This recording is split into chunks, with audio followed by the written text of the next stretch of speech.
I, Chamanlal Thakur, lecturer in chemistry, Government Model Senior Secondary School, Baldwada, District Mandi, welcome you all to my lecture number 1 for class 11th, subject chemistry, unit 9th, and the unit name is hydrogen.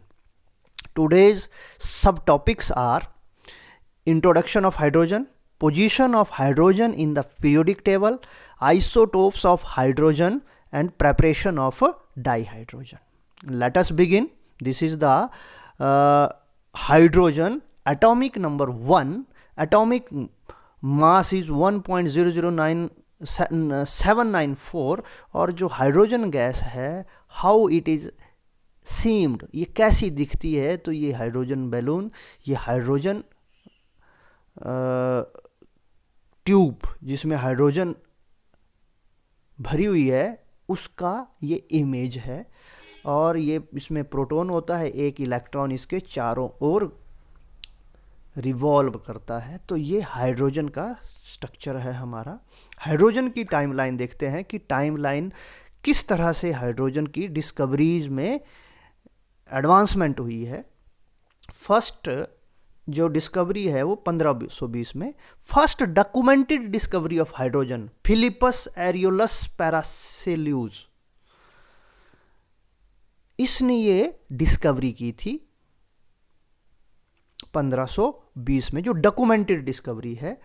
और 1781 में Lavoisier, the modern father of chemistry, used coined the French word hydrogene to describe hydrogen gas. पहली बार hydrogen का नामकरण हुआ था French भाषा में हाइड्रोजीन वर्ड से हाइड्रोजन गैस का। उसके बाद फर्स्ट हाइड्रोजन बैलून कैरियर बाज डिस्कवर्ड इन 1783। 1783 में पहला हाइड्रोजन का बैलून कैरियर बनाया गया था। 1843 में इन 1843 earliest publication concerning forms of hydrogen, ये डिस्कवरी हुई थी 1843 में। इन 1888 one of the very first publication linking hydrogen and medicine, hydrogen का मेडिसिन में क्या रोल है उसके लिए पहली पब्लिकेशन इन 1888 में हुआ था। और हिंडनबर्ग एक्सप्लोजन इन 1937, हाइड्रोजन बम का जो एक्सप्लोजन हुआ था वो 1937 में हिंडनबर्ग में हुआ था। और 2007 में Ohsawa ETAL published hydrogen acts as a therapeutical antioxidant by selectively reducing cytotoxic oxygen radicals in Nature Medicine. 2007 में ये डिस्कवरी हुई है कि ऑक्सीजन हाइड्रोजन को थेरेपेटिक एंटीऑक्सीडेंट के रूप में भी प्रयोग किया जा सकता है। तो this is the time line of hydrogen. This is the hydrogen bomb. ये जो हमने यहाँ पढ़ा कि फर्स्ट हाइड्रोजन हिंडनबर्ग जो एक्सप्लोजन 1937 में हुआ है वो ये बॉम्ब था हमारा हाइड्रोजन का जो एक्सप्लोजन हुआ था। और this was the image of that explosion. This is hydrogen atomic number 1, its symbol is H, name is hydrogen, atomic mass is 1.00794 AMU, discovery 1766, discovered by Henry Cavendish, block S block element, element category diatomic, non metal है। की isotopes 1H and 2H, इसके isotopes actually 3 है पर की isotopes 2 दिए हुए हैं, protium and deuterium. Allotropes इसका कोई नहीं है, ये सिंगल है। डेंसिटी इसकी 0.00082। It's cash number is 1333-74-0। Cash number is also known as cash registry number.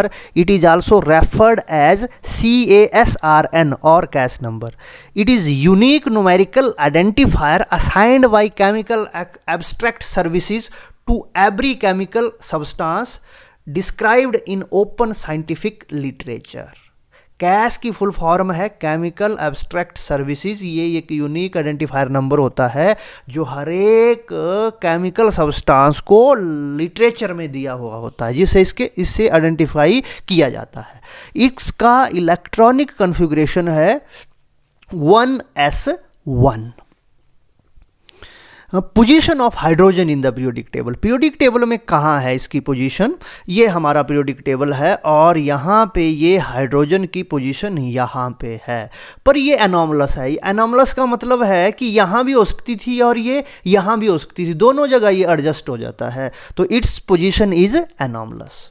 तो the position of hydrogen is anomalous in the periodic table. कहाँ कहाँ हो सकती है? नंबर 1 विद एल्कली मेटल्स, जहाँ मैंने आपको दिखाया, और दूसरा विद हेलोजन्स, जहाँ दूसरी जगह जहाँ पे halogens mean fluorine, chlorine, bromine, iodine के साथ भी इसकी पोजीशन हो सकती थी ग्रुप नंबर 17 में। अब क्यों एल्कली मेटल के साथ इसकी पोजीशन है? That is resemblance with alkali metals. कैसे ये एल्कली मेटल्स के साथ रिजेंबल करता है, यानी कि क्या क्या इसका एल्कली मेटल्स की तरह है। First is electronic configuration. अब देखिए जरा, lithium, its atomic number is 3।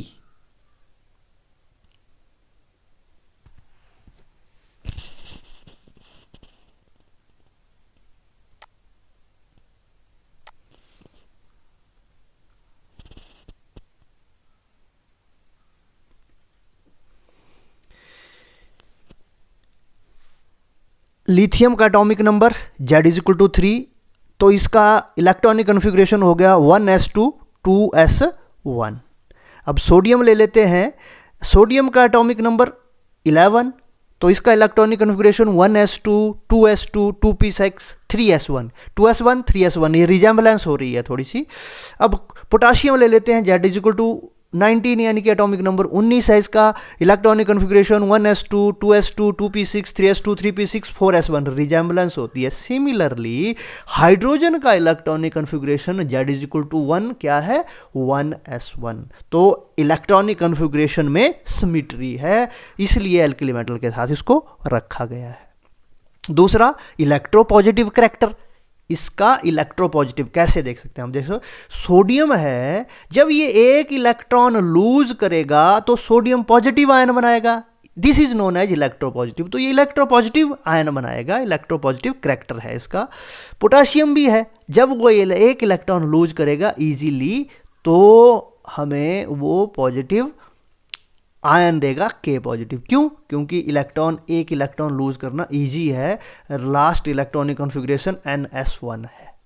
Similarly hydrogen भी क्या करता है? एक इलेक्ट्रॉन लूज करके H पॉजिटिव आयन बना देता है, तो इसका करैक्टर भी क्या है? इलेक्ट्रोपॉजिटिव करैक्टर है। ऑक्सीडेशन स्टेट अब इनकी देखिए, इन the compounds both hydrogen and alkali metals shows +1 oxidation state, for example HCl and NaCl। यहाँ पे H पॉजिटिव +1 ऑक्सीडेशन स्टेट है, NaCl में भी +1 ऑक्सीडेशन स्टेट है। तो ऑक्सीडेशन स्टेट भी इनकी रिजेंबल करती है एल्कली मेटल्स के साथ। एफिनिटी फॉर इलेक्ट्रोनेगेटिव एलिमेंट्स, यानी कि इलेक्ट्रोनेगेटिव एटम के लिए ये ज़्यादा एफिनाइट होते हैं, यानी कि उनके साथ बॉन्ड बनाने के लिए ललायित होते हैं। As both hydrogen and alkali metals are electropositive in nature, they are expected to affinity for the electronegative atoms already combined with them are radially combined with them. For example, Na2O, NaCl, Na2S, ये electronegative atom के साथ combines होते हैं। H2O, HCl और H2S. As both hydrogen and alkali metals are electropositive in nature, they are expected to affinity for electronegative elements radially combine with them. For example, जैसे Na2O है, NaCl है, Na2S है, उसी तरह से हाइड्रोजन भी इसी तरह के कंपाउंड बनाता है, H2O, HCl और H2S, यानी कि इलेक्ट्रोनेगेटिव एलिमेंट्स की तरफ इनकी एफिनिटी होती है। नेक्स्ट है फिर हमारा reducing nature. Hydrogen as well as the member of alkali metals acts as strong reducing agent as they remove oxygen from other compounds. For example, ये B2O3 है प्लस 6K यानी कि पोटाशियम रिएक्ट करेगा heating के साथ, boron बाहर निकल जाएगी और 3K2 बन जाएगा, यानी कि ऑक्सीजन को रिमूव कर दिया बोरोन से. उसी तरह से Fe2O4, इसमें से हाइड्रोजन रिएक्ट करेगा तो आयरन रिमूव, ऑक्सीजन रिमूव हो जाएगी आयरन से, आयरन हमें मिलेगा और वाटर अलग हो जाएगा. तो इसका मतलब रिड्यूसिंग नेचर है, ये रिड्यूस कर देते हैं. Fe3O4 को रिड्यूस कर दिया Fe में, तो ये रिजेंबल करता है किसके साथ? एल्कली मेटल्स के साथ. अब point of difference from alkali metals. अब एल्कली मेटल से ये किस तरह से डिफरेंस है, देखिए हम इनके पॉइंट ऑफ डिफरेंस को यहाँ पे एनालाइज करते हैं. पॉइंट ऑफ डिफरेंस, पहले एल्कली मेटल्स फिर हाइड्रोजन मेटल. फर्स्ट है मेटालिक कैरेक्टर. एल्कली मेटल्स क्या है? टिपिकली मेटल्स हैं, जबकि हाइड्रोजन नॉन मेटल है. तो ये डिफरेंस हो गया इनके बीच में. दूसरा, एटॉमिसिटी, मोनो एटॉमिक है. एल्कली मेटल्स मोनो एटॉमिक है, लिथियम, सोडियम, पोटाशियम ये अकेले अकेले होते हैं, मोनो एटॉमिक होते. जबकि hydrogen it is a diatomic gas, H2 के रूप में, H के रूप में हमें मिलता ही नहीं है. तो इनकी एटॉमिसिटी क्या होती है? ये दे आर मोनोटॉमिक और hydrogen it is diatomic. Alkali metals monoatomic है और हाइड्रोजन डाई एटॉमिक है. अगला हमारा पॉइंट ऑफ डिफरेंस है ionization enthalpy. Ionization enthalpy low होती है एल्कली मेटल्स की. Delta ionization enthalpy first H1 of sodium is 496 kilo joule per mole.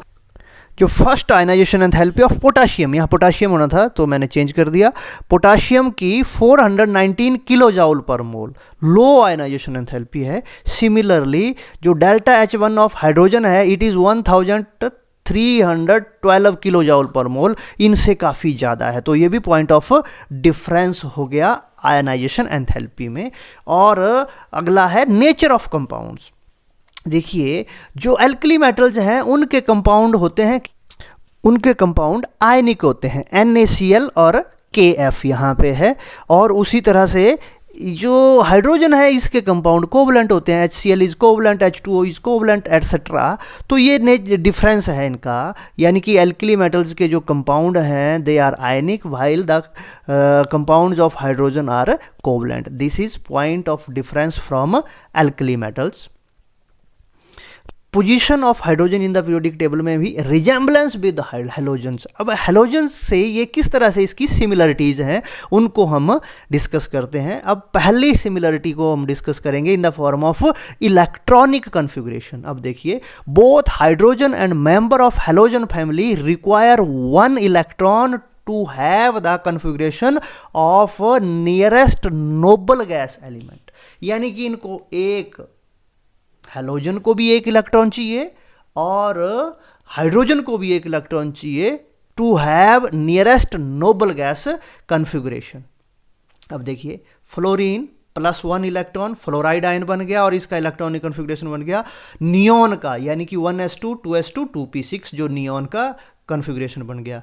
Similarly hydrogen भी अगर एक इलेक्ट्रॉन ले ले तो इसका कॉन्फ़िगरेशन बन जाएगा, ये हाइड्राइड आयन बनेगा और कॉन्फ़िगरेशन हो जाएगा 1s2, electronic configuration as helium.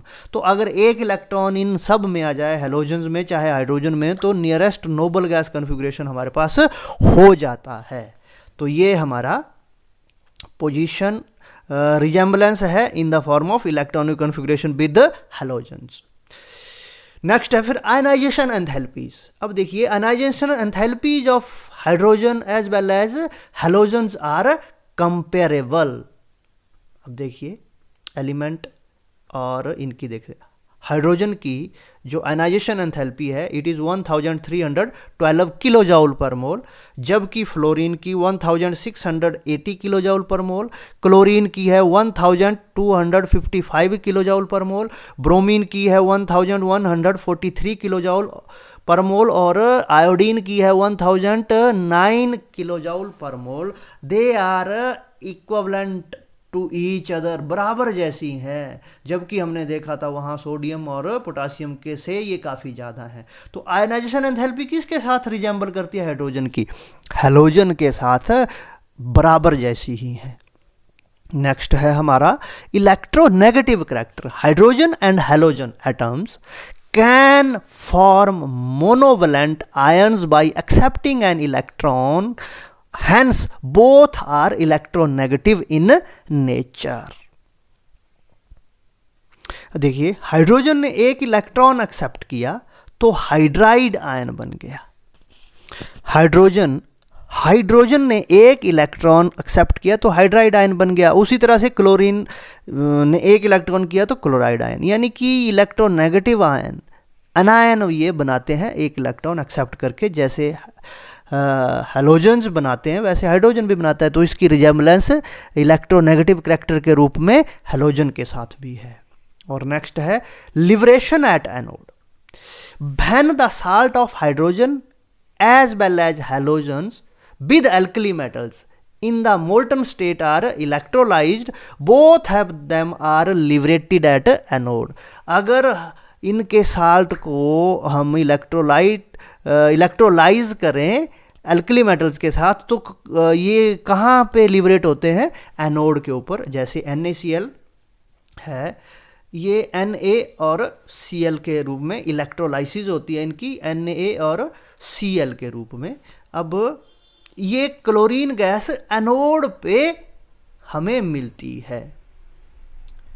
Okay, तो उसी तरह से NaH सोडियम हाइड्राइड को अगर हम इलेक्ट्रोलाइज करें तो ये Na और H2 के रूप में हमें मिलेगा, और Na तो कैथोड पे मिल जाएगी और H2 एनोड पे, यानी कि both of these are liberated at anode. अगर इनका हम इलेक्ट्रोलाइसिस करें तो इनकी रिजेम्बलेंस किस तरह से हो गई?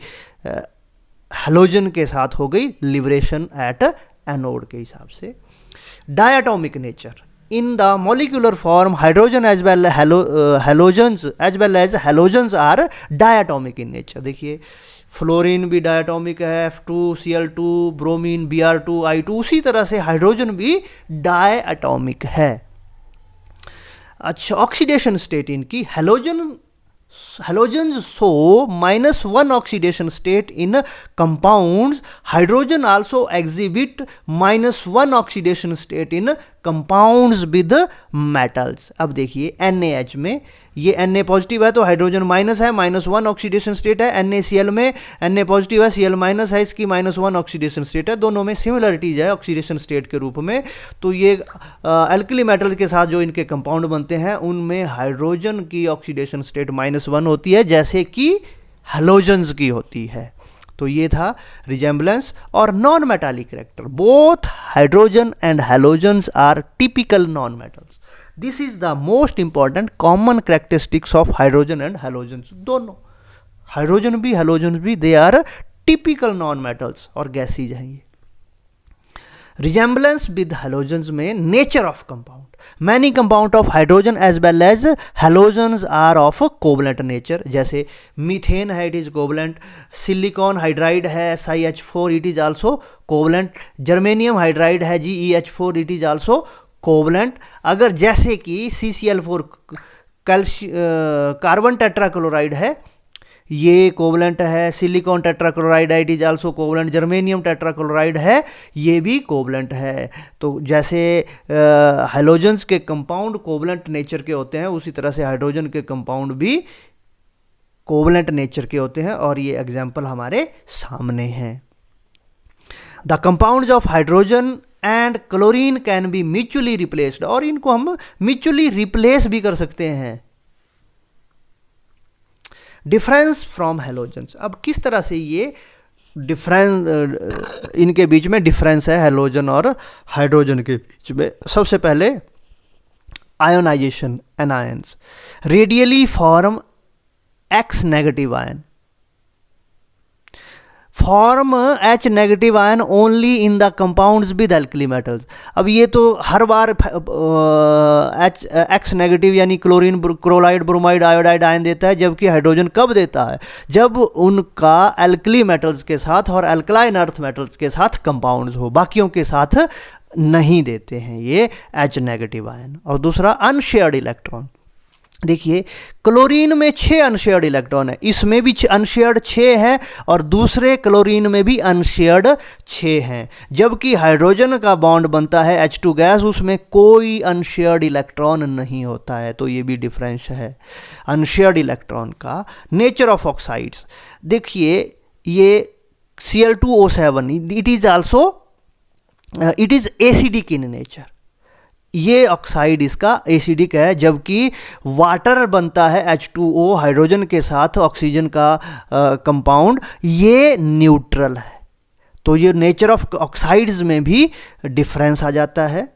तो ये these are the point of difference from halogens. तो ये हमने डिस्कस कर दी position of hydrogen in the periodic table. तो ये सिमिलरिटीज़ थी और कुछ डिफरेंस थे। अब अकरेंस ऑफ हाइड्रोजन, हाइड्रोजन की अकरेंस क्या है? तो सबसे हाइड्रोजन क्या है? It is the most abundant element in the universe. Universe में सबसे ज़्यादा अबंडेंट पाया जाता है hydrogen. 90% of the atoms of sun and star, सन और स्टार में 90% हाइड्रोजन होता है।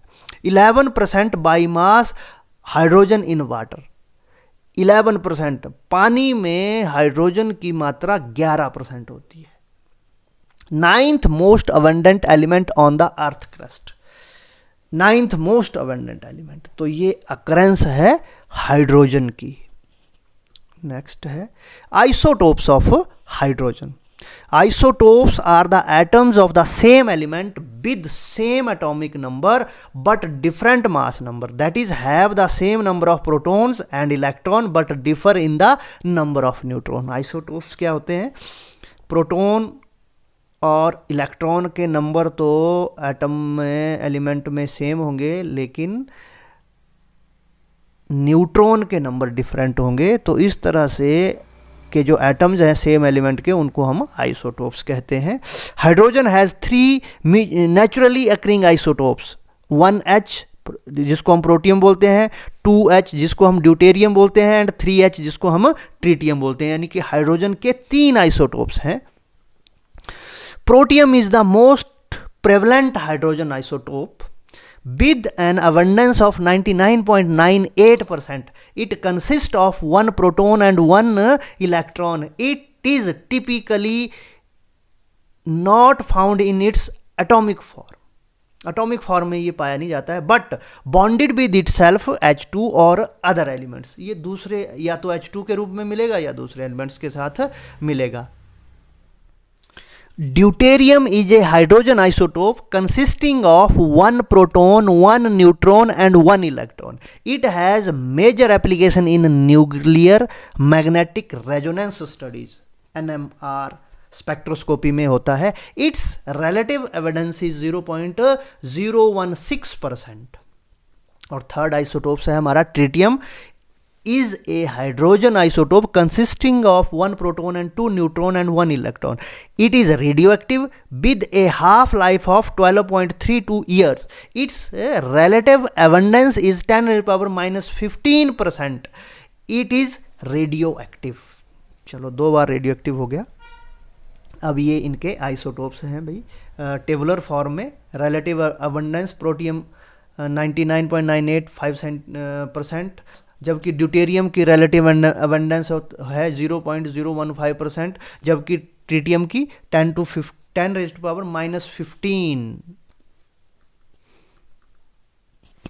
10⁻⁻15 है ट्रिटियम की। रिलेटिव एटॉमिक मास 1.007825, जबकि ड्यूटेरियम का है 2.014102, जबकि ट्रिटियम का 3.016। रेडियो एक्टिव स्टेबिलिटी, ये नॉन रेडियो एक्टिव है और स्टेबल है। Deuterium it is also known radio active and stable, जबकि ट्रिटियम रेडियो एक्टिव है, it is unstable, it's half life is 12.334 years.